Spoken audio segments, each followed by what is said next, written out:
MC,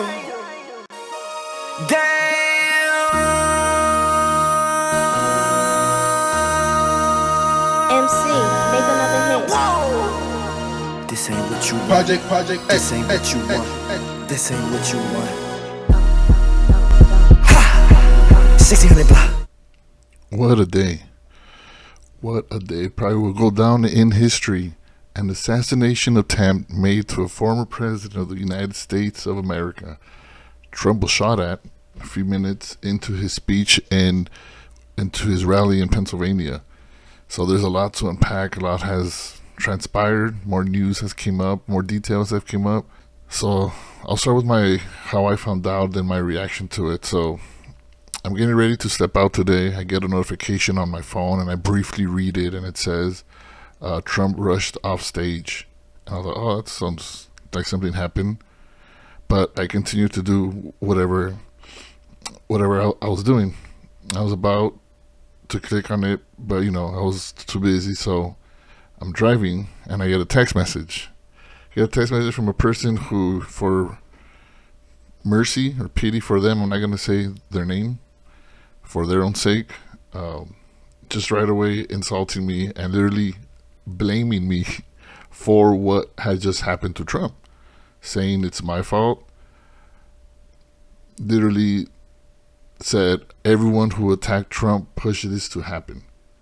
You all pulled the effing trigger. You and your type won't stop him. That's what they told me.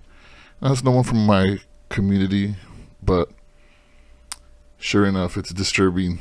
So I text back, okay, what the hell is wrong with you? So it's interesting how that mentality, that same one that resonates in the most rabid Trump supporters, it's either you're a Trump supporter or you're everyone else. And that everyone else is evil, and they are enemy of what they perceive to be Americans. So initially, I thought this was staged, and I still have my doubts. So I'll tell you why. I kind of have my little bit of sketchiness here. So when someone gets shot, it's pretty frightening seconds.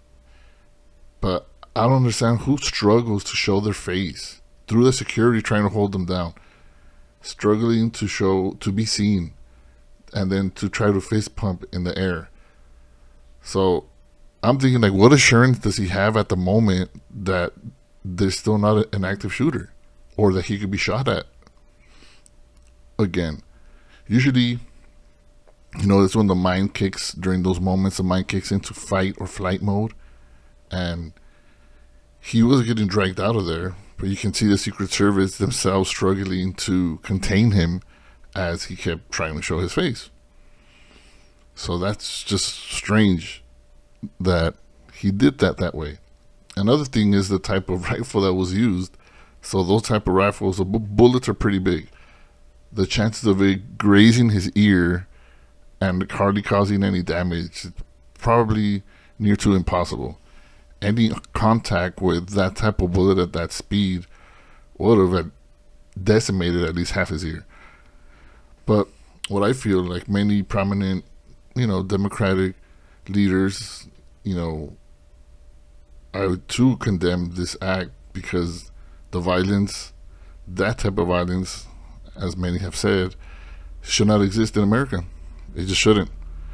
I saw a post right when the news broke, someone saying to be careful what you post, be cautious of what you're going to say, not to get yourself fired, because there's a lot more details that will emerge, and to be patient and don't just go pop off on social media.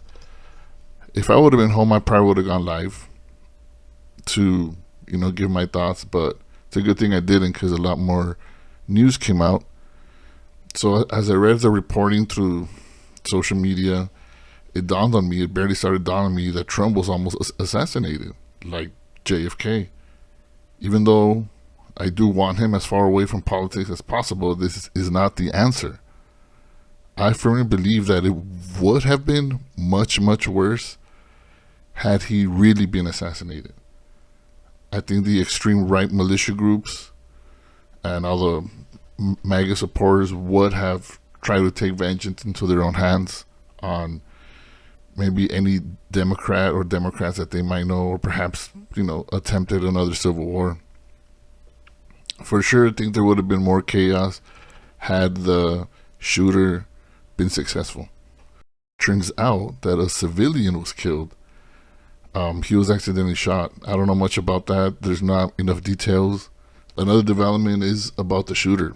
He was 20-year-old registered Republican. So yeah, we could say on the Democratic side, he was an immigrant, didn't cross the border, wasn't that type of person that's been demonized and blamed that ruining this country. He was a white American, again, registered Republican. But another thing about social media and what started flooding throughout the day, primarily by right-wing politicians, is blaming Biden for this incident.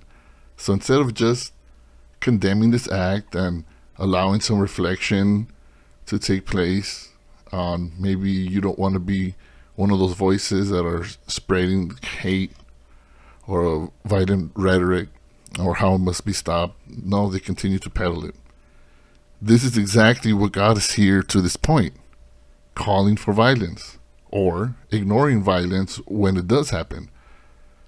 So that's for sure, let me make this clear, that not condemning violence is the same as promoting it. Because you're allowing it to happen. You're showing that you're okay with it.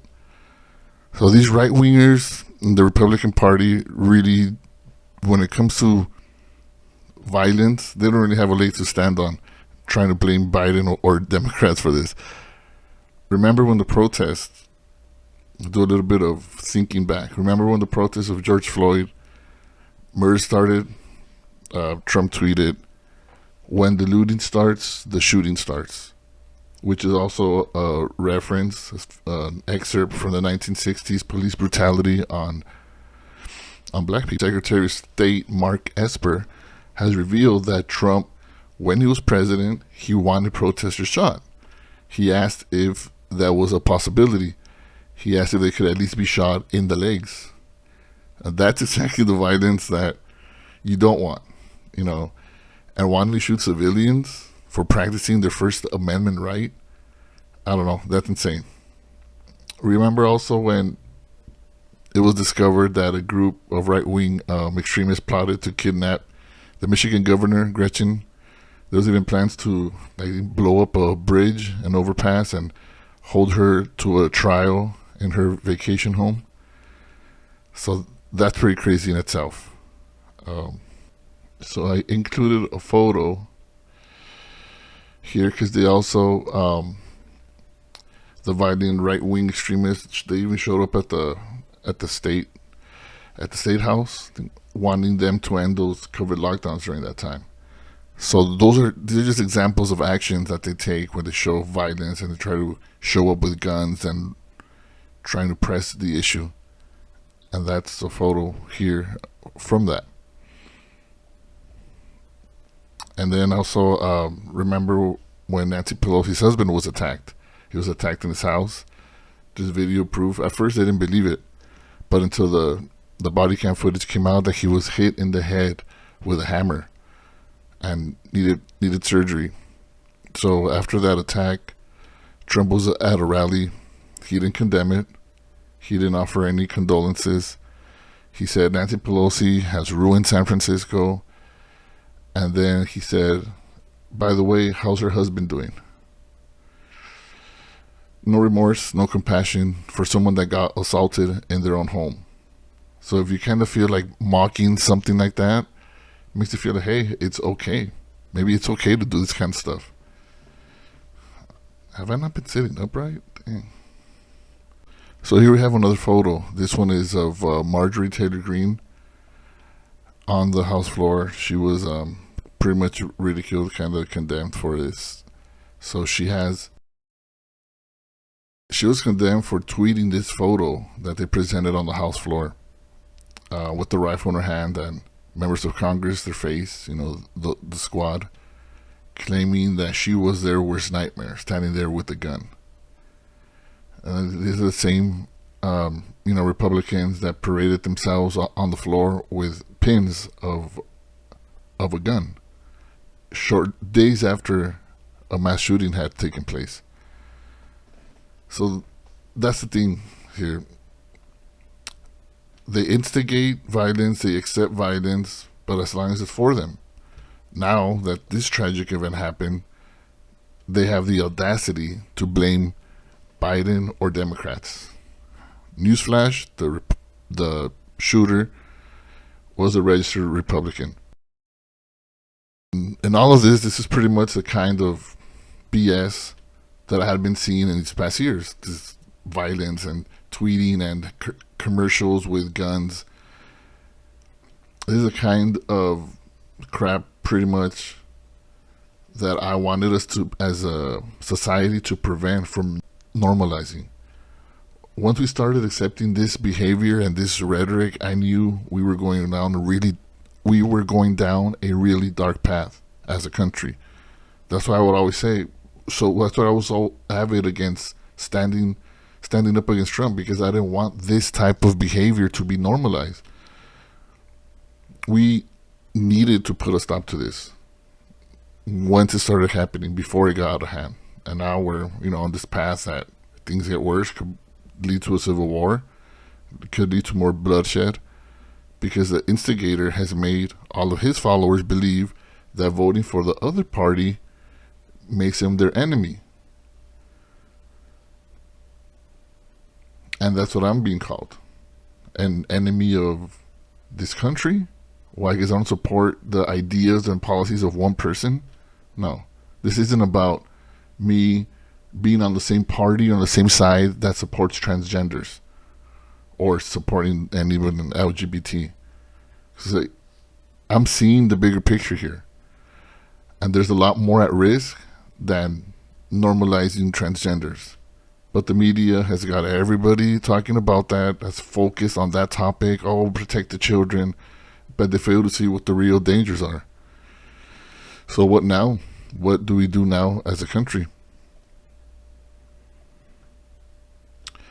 So what now? So what do we do now as a country?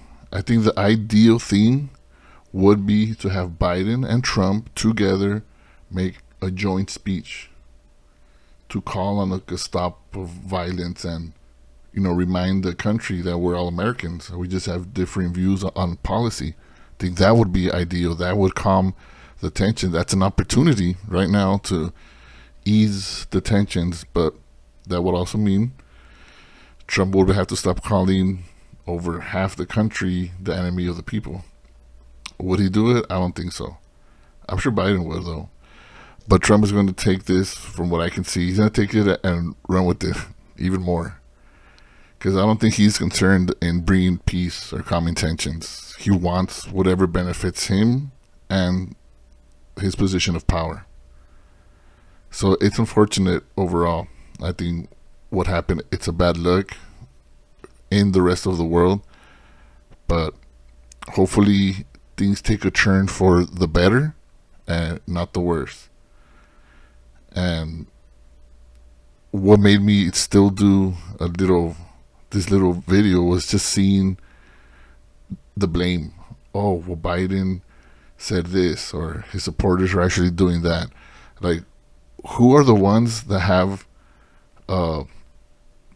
that body paint on the back of their trucks that has Biden tied up, like if he got kidnapped? Like, I don't even know how that's not against the law to have your president shown that way. And that's like a thing that they've done with the back of their trucks, is have that paint job that shows Biden tied up. So when you're the party that is okay with violence and calls for violence, don't start pointing the finger. Maybe something good. Maybe Republicans now could agree on some kind of more stricter gun laws. So hopefully something good comes out of this. I don't know. I don't think it will, but that's what I think. This is what my 2 cents was. That's all I got to say about that. Let's see what else transpires, what other details emerge. But we need to do better. We need to do better as a country because this is not. I knew tensions would be high in this election year, but man. And then I wanted to respond to some people in Facebook, some crazy things they've been saying that I don't want to waste my time commenting on, but I'll get to that. Well, thanks for tuning in. Till next time, peace out.